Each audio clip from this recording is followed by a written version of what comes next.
siang, Pak. Ya. Apa kabar nih? Baik. Kayaknya kemarin Selasa ya atau hari Rabu tuh baru aksi soal masalah upah ya. Ya. Jadi kayaknya ada beberapa hal yang menjadi tuntutan Bapak. Nah, hal yang melatari Bapak teman-teman SPN itu melakukan aksi terkait dengan masalah upah itu apa saja sih, Pak? Kayaknya sih pemerintah kayaknya udah capek gitu, udah kerja keras untuk menentukan upah, membuat keputusan-keputusan tentang soal upah, tapi kok masih diprotes gitu. Latar belakangnya itu kenapa, Pak? Iya, tanggal 7 kemarin ya. Betul. Nah, ini kan sejalan dengan proses revisi peraturan pemerintah tentang pengupahan, mana PP nomor 36 itu dinyatakan sudah tidak berkekuatan hukum, sehingga pemerintah waktu itu membuat Permenaker nomor 18 ya, tahun 2023 itu untuk memproses upah minimum untuk tahun 2023. Nah, sekarang itu kan Undang-Undang Cipta Kerja ini kan nomornya berubah, sehingga pemerintah punya kepentingan untuk melegalisasi peraturan pemerintah. Tapi pada dasarnya muatan peraturan pemerintah itulah yang kita persoalkan, bukan soal nomor, bukan soal teknik cara pembuatannya gitu. Jadi nomor itu sebenarnya tidak terpengaruh, tidak berpengaruh. Tapi ini berarti soal nilai-nilai yang iya. Jadi PP 36 itu waktu itu kan perubahannya PP 78 tahun 2015. PP 78 itu perubahannya PP 881. Jadi PP nomor 8 tahun 1981 yang mengatur tentang sistem pengupahan. Ya, berbagai macam pengupahan itu diatur di sana semua lah. Itu tentang upah selama tidak bekerja, upah yang termasuk upah minimum, kemudian upah lembur dan sebagainya. Nah, yang menjadi persoalan sekarang ini adalah tentang aturan yang berkaitan dengan tata cara mengatur upah minimum, di mana upah minimum itu untuk aturan yang sekarang tidak lagi menggunakan parameter indeks KHL, kebutuhan hidup layak. Padahal indeks KHL itu yang terdiri dari 64 item, ya, pangan, ada sandang, ada perumahan, ada pendidikan dan sebagainya. Itu totalnya akan 64. Yang dulu itu perubahan dari sistem KHM, kebutuhan hidup minimum, yang itu juga persepsinya adalah menghitung kalori, nutrisi, dan kebutuhan yang diperlukan oleh pekerja. Dan juga KHM itu perubahan dari sistem yang terlama tahun 70-an itu yang namanya KFM, kebutuhan fisik minimum. Dari perubahan keperluan KFM, dari KHM, dari KHL yang kemudian sekarang ini diabaikan, nggak digunakan, itu adalah metode cara menghitung kelayaan penerimaan pekerja yang dikatakan pekerja masa kerja 0 tahun itu tanpa keahlian, tanpa pengetahuan, artinya 0 tahun 0 pengalaman itu upah minimum itu dasarnya harus bisa menjawab kebutuhan hidup yang layak. Nah, maka parameternya itu, sehingga dibuatlah Dewan Pengupahan, kemudian ditugaskan untuk membuat penelitian dan menyurvei supaya mendapatkan angka yang betul-betul layak, fair gitu ya, dan bisa dipertanggungjawabkan. Tapi yang sekarang ini justru tidak digunakan. Jadi upah lama ditambah PDRB atau inflasi, kalaupun nanti tambah PDRB itu masih ada pengalinya tentang faktor alfa 0,10 sampai 0,30 itu prinsipnya faktor itu menjadi pengurang karena alasannya untuk memperhatikan faktor tenaga kerjaan yang namanya pengangguran itu. Nah, bedanya PDRB dengan KHL itu, Pak, hal yang mencolok itu PDRB itu juga apakah memuat seperti yang kayak ditaruh di KHL? KHL kan adalah ngitung nutrisi dan sebagainya. Apakah PDRB juga di dalamnya itu ada memuat hal-hal seperti itu, Pak? Bedanya sih gini, kalau PDRB itu kan ilustrasi tentang penunjuk bahwa perekonomian ini terjadi menaik atau menurun. Ya, itu strukturnya, indeks-indeksnya adalah agregat dari konsumsi rumah tangga. Terus yang kedua dari konsumsi belanja negara untuk sebanding tahun itu. Terus yang ketiga tentang investasi.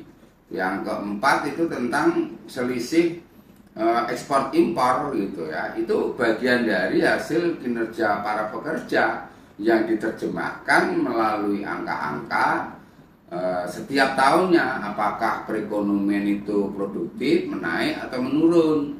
Itu dari gambaran itu. Dan 4 macam agregat tadi itu, indeks-indeksnya itu semuanya hasil karya jerih payah atau jasanya para pekerja yang memproduksi barang dan jasa gitu.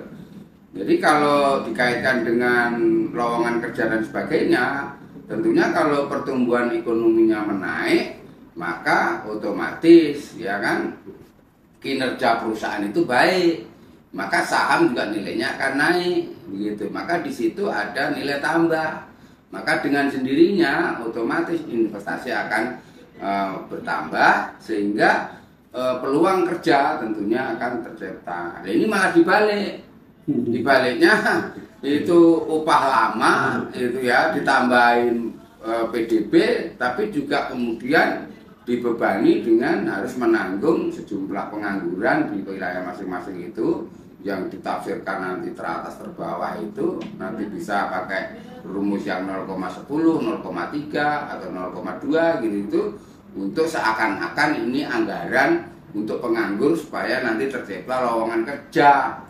Nah, sedangkan itu yang menjamin siapa kalau duitnya sudah kekumpul di sakunya kantongnya pengusaha itu nanti digunakan untuk memperluas usahanya apa tidak.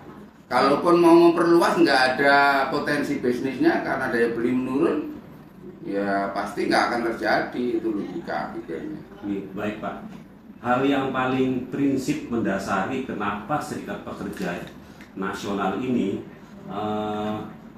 melakukan aksi terhadap persoalan masalah upah itu? Ya ini kan berarti pemerintah membuat rumus itu sampai sekarang kan nggak tahu jelasnya. Itu dibuat sepihak, ya kan, sewenang-wenang. Namanya pertumbuhan ekonomi, namanya pertumbuhan upah minimum, itu tidak ada jaminan yang namanya upah itu naik.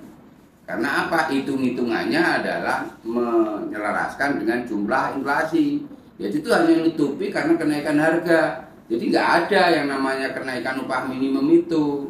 Yang ada penyesuaian. Loh, kalau menyesuaikan masih dikurangin lagi kan nggak fair. Artinya negara ini, pemerintah ini jelas-jelas pengen mau menekan upah pekerja yang namanya upah minimum itu bagaimana bisa semurah mungkin dengan alasan supaya ramah terhadap investasi, kemudian tercipta lapangan pekerja. Itu jelas-jelas nggak masuk logika, nggak bisa dipertanggungjawabkan. Maka ini harus dilawan. Jadi intinya itu komponen yang diciptakan oleh pemerintah itulah yang mendasari Serikat Pekerja Nasional memprotes itu. Tapi ketika aksi itu saya mendengarkan bahwa ada beberapa orasi dari orator-orator itu bahwa sebenarnya teman-teman serikat sendiri punya konsep.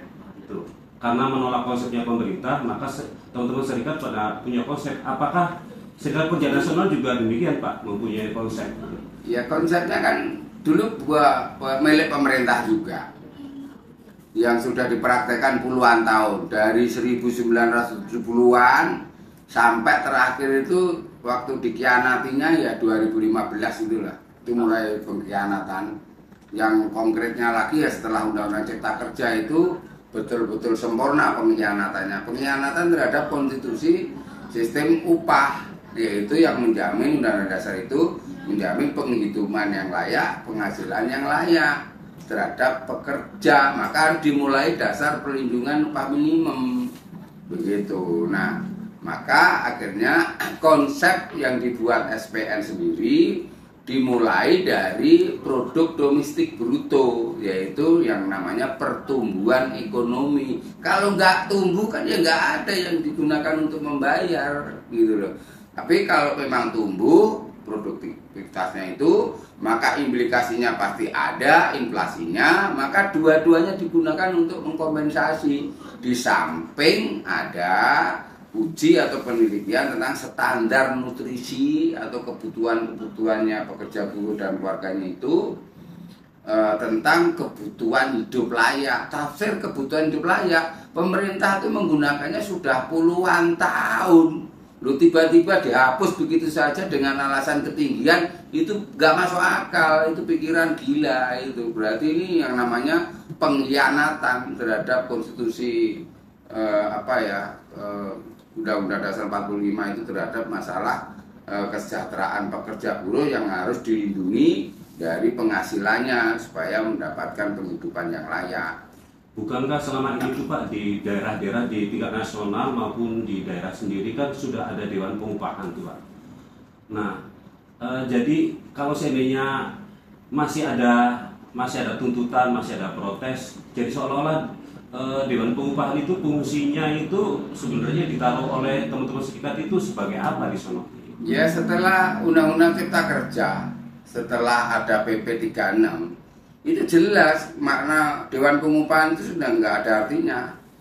Kan tugasnya biasanya dia membuat rekomendasi dari hasil kerja yang namanya survei KHL, kebutuhan hidup dan layak, dan kemudian mereka membuat rapat-rapat, musyawarah. Sekarang praktis nggak ada tugas, nggak ada gunanya, gitu. Maka ini adalah kewenangan sepihak yang dilakukan kebijakannya melalui pemerintah pusat. Daerah harus mau tidak mau harus menjalankan, dan Dewan Pengupahan yang ada itu hanya sebuah pelengkap saja. Harusnya sadar mereka itu bubar aja, gitu harusnya. Tapi mereka ternyata yang menikmati gitu. Ya kita kan juga kalau umpamanya organisasi menginstruksikan kamu harus bubar, menarik diri sebagainya. Nanti seperti yang pernah kita lakukan, SPN itu pernah melakukan tahun 2006 pertama kali pengkhianatan sistem pengupahan KHL itu yang hanya mencapai 85%. Itu tuh kita perintahkan untuk keluar dari Dewan Pengupahan. Tapi kenyataannya DPC Dewan Pengupahan itu yang ada di kabupaten kota maupun ada yang keluar, ada yang enggak, begitu. Oke Pak, ini persoalan upah itu kan bukan persoalan Serikat Pekerja Nasional saja ya Pak ya? Iya. Nah, apakah nanti ketika besok turun itu juga akan bersama teman-teman yang lain, teman-teman serikat yang lain? Ya, perkara turun apa enggak itu kan memang kita kembalikan ke teman-teman lah. Ada 51 juta, bahkan mungkin data ada yang bilang 58 juta populasi pekerja penerima upah itu. Tapi yang tergabung di serikat pekerja kan cuma sedikit. Yang sedikit juga itu nggak memiliki kesadaran.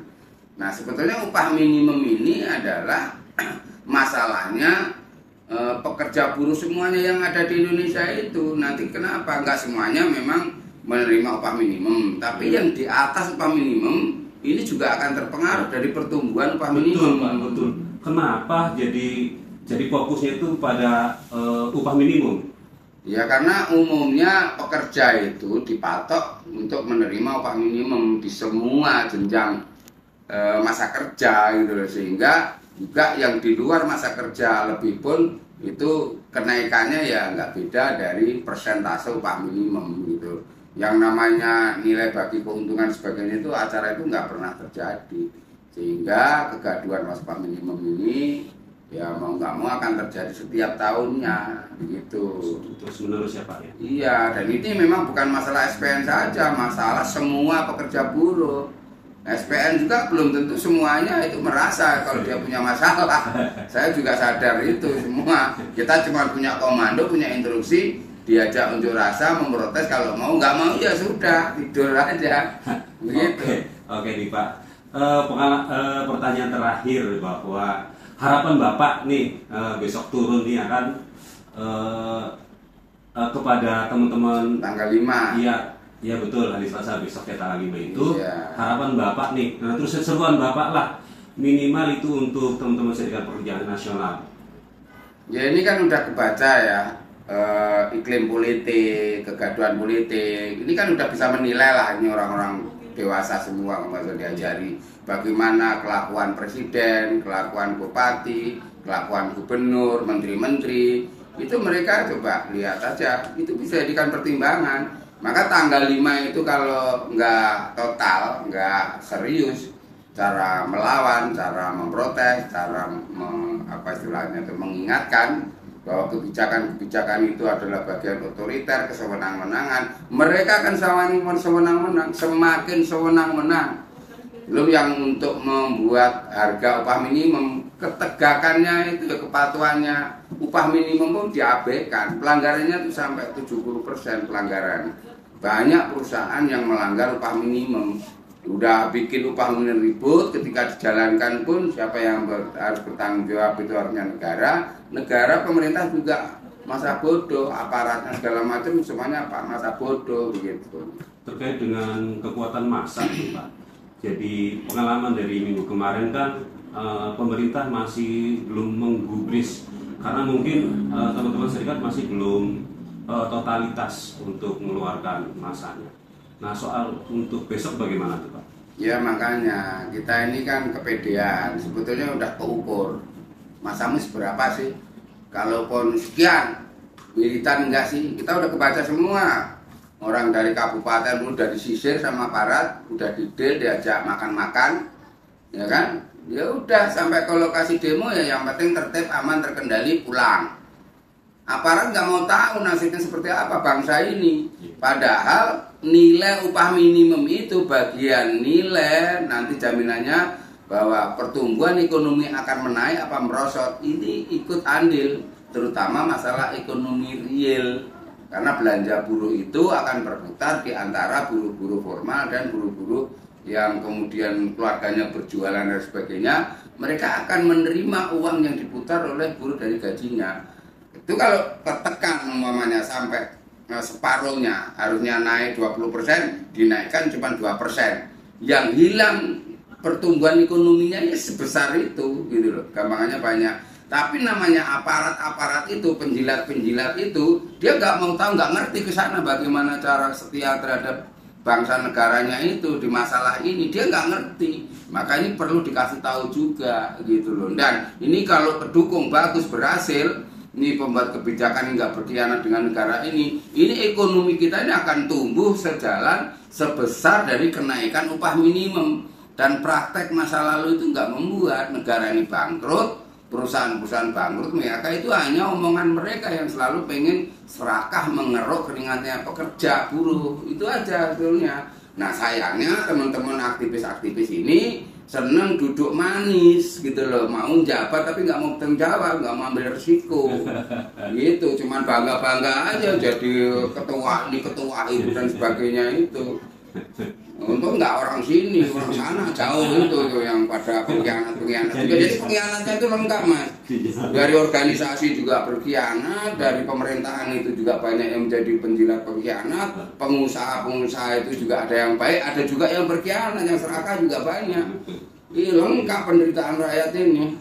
Artinya selain punya masalah penderitaan, ternyata kita juga punya masalah soal bagaimana cara mengatasi pengkhianat-pengkhianat itu ya Pak ya. Kalau menolak saya katakan berkhianat, anggota serikat yang konon totalnya 2 juta, datang nggak usah 1 juta, datang 100.000 aja udah geger itu. Betul. Udah dapat mengingat menjewer atau peringatan ke pemerintah ini gitu loh. Tapi kenyataannya datang kelutik 2.000, itu aja udah buru-buru pulang gitu, udah gitu mengadem gitu tuh. Sebenarnya kayak gini nggak boleh diungkapin. Oh iya. Iya, itu aparatnya yang di demo tuh cengir aja, cengengesan akhirnya nggak ada yang serem. Tapi kadang-kadang perlu diungkapkan juga Pak Aku kan apa adanya gitu loh. Kalau ngomongin capek, jenuh, saya disuruh milih, Pak milih demo apa tidur duduk manis, duduk ngerokok manis ngopi. Baik Pak. Karena kita tanggung jawab, saya tanggung jawab, sumpah kita udah ngucapin demi Tuhan apa dan sebagainya, berjanji akan memperjuangkan anggota. Saya nggak mau kualat, tunaikan dulu kewajibannya. Baik Pak, terima kasih sekali wawancara yang sangat baik sekali dan bermanfaat. Mudah-mudahan sangat bermanfaat. Oke, mudah-mudahan sukses ya Pak ya. Makasih. Ya.